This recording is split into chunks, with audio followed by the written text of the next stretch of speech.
Marriage should be fun, fulfilling, and full of joy, but too often, outside voices try to define what it should look like. Your Best Marriage Now is here to challenge the norms and help couples build a relationship that feels right for them. Hosted by Reshema and Jacques Mountain, this podcast is all about embracing the freedom to love, laugh, and grow together. We believe in living at your own address, meaning your marriage should reflect your values, your happiness, and your vision. Join us as we share real conversations, practical insights, and plenty of fun along the way. Let's dive in together. Well, hello and welcome to Your Best Marriage Now. I am Jacques Mountain and this is my wife, Reshema Mountain. Hey, and we want to welcome you all to this episode of Your Best Marriage Now. We come on a regular basis. If you're joining us here on social media, we're on once a week, but then we're always on YouTube, so you can find us there as well at Your Best Marriage Now. And what we want to do is we talk about marriage. We talk about marriage being fun. We talk about marriage being exciting. And we talk about marriage being doable. We recently had somebody reach out to us on social media, and they asked the question, they wanted to know, is it even possible to have a good marriage? Is it even possible to have a marriage that's sustainable? And our answer is yes. If you've just joined us for the first time, just finding this episode, we have been married for 20 years. Coming up on May, we'll be 20 years married. And it is doable. It is possible. It is a way that you can do it. And we always start off talking about the way that we got here was by what we call the 3 C's or the 3 pillars. And that is communication, compromise, and commitment. So we start with those 3, and you want to just kind of break them down for us since we haven't in a while. Yeah, communication for us is, you came up with, the common care. I was like, we just need to talk. Right. It has been an ongoing conversation. Yes. Like, you will never stop communicating. We realize that we will never graduate from communication. And let me jump in right Please here. Jump. And I want to say this because our last episode we talked about what men need. Yeah. Men really do need communication, ladies. And I know it's the thing out here that men don't talk and men are silent. They're just visual. We can see a big butt, but we can't talk. That's the men are visual, but they don't talk. I was like, we're not blind. Right. Women aren't blind either. So we do need to talk. Men do need to talk. And I jumped in only because I thought about this for a quick moment. When we hear about people committing suicide, people who apparently have good lives and things are going well for them, there's something going on. Yes. There should be a place where a man should be able to share what he really feels. Yes. Because we have fears. Yeah. We have concerns. We have doubts. We have worries. I'm over 50.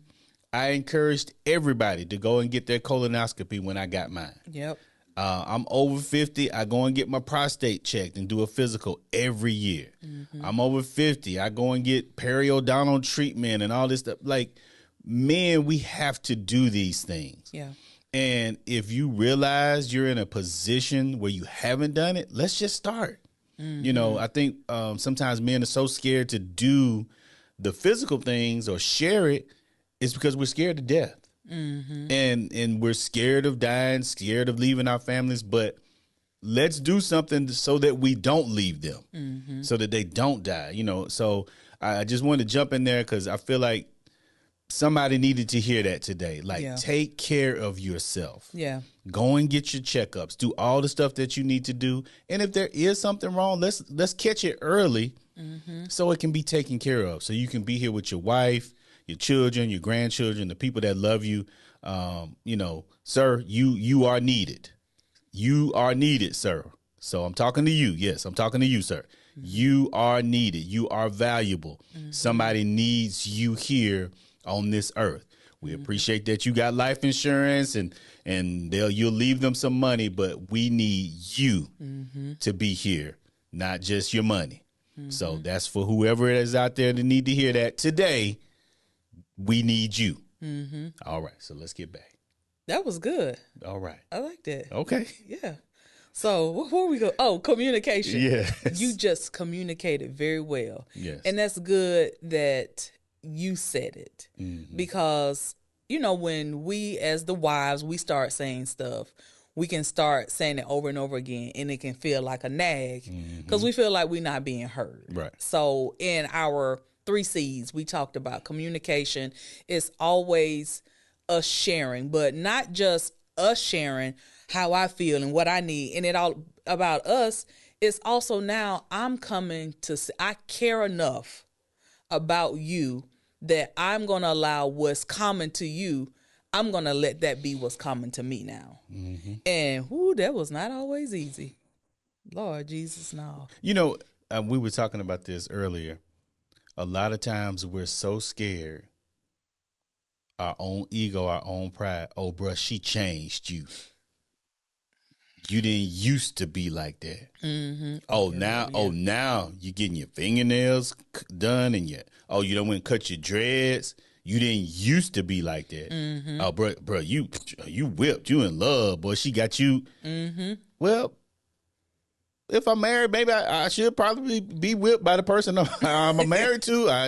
I should make some changes. Yeah. That's going to make me better for the person that I'm married to. So I'm surprised sometimes while we're still trying to be such an individual when we're married. When Can the you do both? two, yeah, but I'm just saying, like, there are certain areas where we are going to change because it says the two become one. Right. Yeah.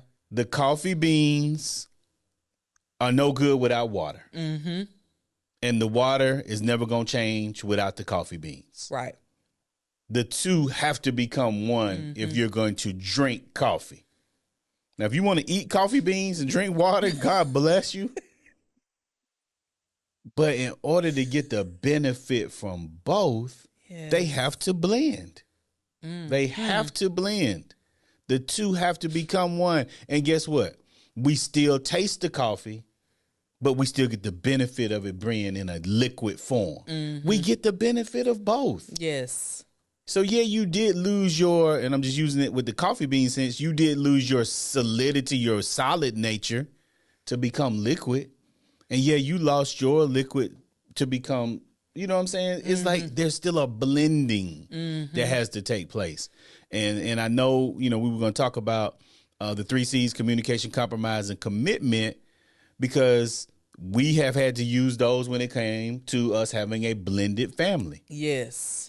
And that is a major thing for a lot of people. And I'll let you go ahead and take it from there. Well, a lot of people don't know we're a blended family because we are so blended. Yes. And we are a blended family because our oldest son, he was 4, 5? 5, yeah. Yeah, so I was a single parent whenever we met. And we had to blend with now him stepping in as the father.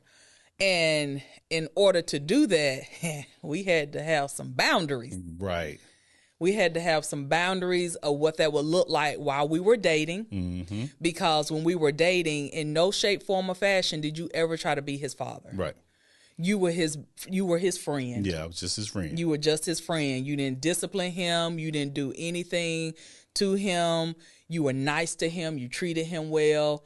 But once we got married, the role changed. Correct. But when that also happened, his biological dad and the biological dad's grandma had an issue. A big one. And so I had to set up some boundaries. And it was tough. And if you want to have your best marriage today, I suggest that y'all talk about what those boundaries are. And some of the funniest boundary that was set up in the beginning, literally we probably were married months, and the guy called. He was used to calling my cell phone because that's how he would get to talk to Eric. And we were just talking, and he said something about his shoe size, and he just got all off track. I was listening. I was ear hustling. I was listening. I was like, whoa, wait a minute. We done went from daycare to from Paw Patrol on over to stuff about you. It's like, wait a minute, what is that about? Yeah, and he said something about me remembering. So in the conversation, he was taking me down memory lane, he started talking about him. Right. and me and him. Mm-hmm. And you said, no, I don't really feel like, we don't need to do that. So going forward, we just gonna let him call the house phone. Right. And I didn't have a problem with it, but he did. Mm-hmm. And so he bucked the system. Yes, he did. And he was like, I'm not calling the house phone. I'm calling the phone I've been calling. And I was here before you were here. And I was thinking to myself, no, you wouldn't. But if you were, that's why we wouldn't even be here. But anyway, right. That's besides the point. And he didn't like it. No. And out of respect for our relationship, I followed through with those boundaries that we agreed on. Yes. I didn't feel like you were telling me what to do. You were saying, if this is about the son, if his intentions are about the son, let him call the house phone for the son. There you go. Because there was a way for him to still communicate. Mm-hmm. He didn't want to do that. He's like, I'm been calling. And you were like, no. And you said, if he call your phone. If he call again, give me the phone. Right. And I did. And he did. And he called again. I got on the phone. I was like, hey, bro, this ain't the number. And, of course, he cussed and yelled. And you don't tell me and Negro this and Negro that. And I was like, well, hey, bro, this is where we live. Mm-hmm. You come by anytime to have a further discussion. That's not what you said. That's not what you said. We need to have a further discussion in person. This is where we live. They was out of state. Knew he wasn't coming. But it was the boundary had to be set. Yes. Because I was never going to try and stop him from having a relationship with his son. Right. But there's a way you're going to do it now that I'm here. Right. Out of respect for me. I married her. I'm with her. She has my name. So there's a certain way we're going to handle this. Right. And you don't have a right to dictate that. Yes. So that was his fault for missing 2 or 3 years of talking to his son because he didn't want to call the house. So that proved to me how much you really cared about talking to him anyway, that you would even take 2 years off of not talking to your own child. And then his mom called. Right. And I respect my elders just because they are elders. But I had to help her with the understanding because then she started going in on me about, you don't let no man come tell you, and that whole drama. Yeah. And that's his son, and blah, blah, blah, defending her son like she had a right to. But I had a right as well to say, this is my family. Mm-hmm. And that's what we're talking about. Y'all got to protect your family. You got to live at your address. Y'all gonna hear us say it all the time. Mm-hmm. Live at your address, your own address. So I took away from them the right to dictate to me how I was going to live my life, first and foremost, and how they were going to be a part of our lives. Yeah. It's like, if you're going to be a part of our lives, our son's life, this is the new way. Yes. And I realize Negroes don't like to change. They don't like to change at all. They do not like to change. And that was the thing. We weren't saying, it wasn't like I came in and was like, oh, I'm here now. You're never going to talk to them. I'm going to be your new dad, and you don't need them, and you don't need the grandmother or anybody. I was like, no. Just call the house phone. Just call the house phone, and you can talk to him anytime you want to. We'll actually tell him, hey, here's when he's calling. Here's the number. Go in there and answer it. Yeah. But because you want to dictate how the household runs, that becomes the problem. Yes. Because you don't live here. Right. And I definitely don't follow your directions. Right. You know what I'm saying? Yeah. So blended families, I mean, I actually, one of my buddies had gotten married before me, blended family. Him and the children's father, biological father, got along great. I mean, we're best buddies, coached them on the same basketball team. I mean, they were like, it was literally a blended family. Yes. And I was like, well, yeah, I was thinking, okay, that would be cool. You know, the guy played basketball. You know, I was just, in my mind, I saw it being a good thing. Yes. I didn't see it being a confrontational thing. Right. I was just like, hey, he'll have his part of sharing with him, his experience. I'll share with him my experience. You had a benefit of having two dads. Right. You know. Yeah. Until he went and acted like a Negro. Yeah. So, but blended families can be very good. I mean, you can really come out of it, I think, with a greater blessing. Yeah, it can if you want to. Right. And that not just also, I know we're talking about blended families as well, but we blended our families. Yes. Your family, your mom, your sister, your brother, my mom, my two sisters. We all blended together. Yes. And there had to be some conversations there because my mom was single mom. I was the oldest. And two younger sisters. So we were like the girl mafia. Yes, you were. You were. It was the four of us, and we were sticking together. Yes. And all four and no more. All four and no more. There was no room for anybody else. That's how it was for such a long time. Mm-hmm. And even when my mom got remarried again, man, we gave that dude such a hard time. It worked out. Right. But then when you and I got married, we still were used to talking to each other every day, 2-3 times a day. And you were like, why y'all talking? What? You talk to your mama, you talk to your sister, you talk to your other sister. And then y'all get on a group call. And I'm like, what in the world? That's like every day. It's like, what do y'all have to talk? Because I remember that day I was like, it hasn't even been 24 hours. I was like, y'all talked last night at 9 and it's like noon. There's nothing has happened. Y'all went to bed, did you brush your teeth this morning? I brushed mine. What toothpaste did you use? I use AIM. I use Crest. It was like, y'all, it was like nothing has happened overnight. That's just what it was. We were used to. I know. And that's what we're talking about with boundaries. We're establishing a new unit. Right. You're talking about blending. Right. For us to really start to become one. We had to set boundaries. Yes, we had to set boundaries with everybody. Yeah, because when you had to tell your mom, like, hey, look, I'm not going to call y'all every day, but don't let that man change you. You know, your mama always going to be your mom. And it's like, yes, you will always be my mother, but I do need this time to bond. And that's where we see, you know, for those of you all who may just have joined us, we've been doing marital counseling for over 15 years with marital and premarital couples.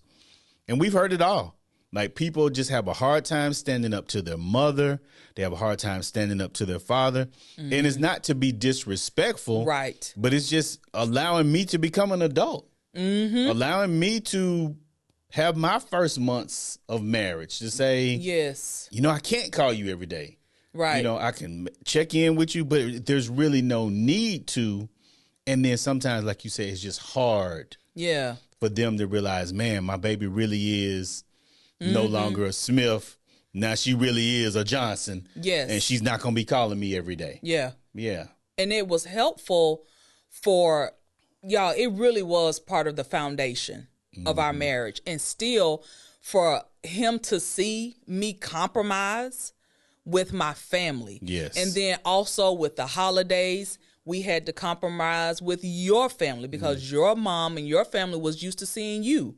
Yep, every Thanksgiving, every Christmas. And then my family was used to seeing me. And so you get that feeling especially with moms. Yes. You get that feeling on the inside, your heart racing, your hands. It's like, man, I don't want to have to tell them that I'm not coming this year. And to hear the disappointment. Yes. And this is what we learn. We have to allow people to be disappointed. Yes. We really do. Yeah, we're going to have to let them be disappointed because you can't satisfy everybody. You cannot. My mom was like, "Oh, I want to see my grandbaby for Thanksgiving and Christmas," and your mom was like, "Oh, I want to see my grandbaby for Thanksgiving and Christmas." And we was like, "Listen, this year, Mom, you're getting grandson for Thanksgiving. We're going to my wife's for Christmas. Next year, you get Christmas, and it was like, this is it. You know, because we believe in both and. It don't have to be either or. And we were establishing, and this is a good point, we were establishing to them that we are a family. Yes.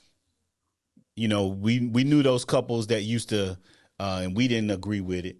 Well, I'm going home to my mama for the holidays. You can go to your folks for the holidays. It was like, well, why did we get married if we always going to be going separate places? Yeah.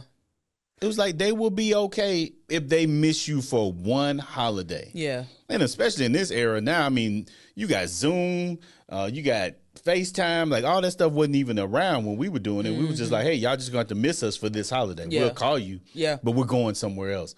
So I think it was really good for us to establish our boundary. Yeah. Just to say that, hey, we're a family And this is the decision we're making. Yes. For us. Because we were committed to us. Yes. We were committed to meeting the needs for us, not meeting the needs of baby daddy, grandma, my mama. You have all of these outside voices. Yes. But we had to learn to find our own voice. Yes. Don't let your family get you divorced. Don't let Big Mama them get you divorced. Well, we always gonna be your family. True, but I want to be married. Yes. I want to be with Johnny. Yes. And I want to have kids with Johnny. Yes. Big Mama, you can't do that.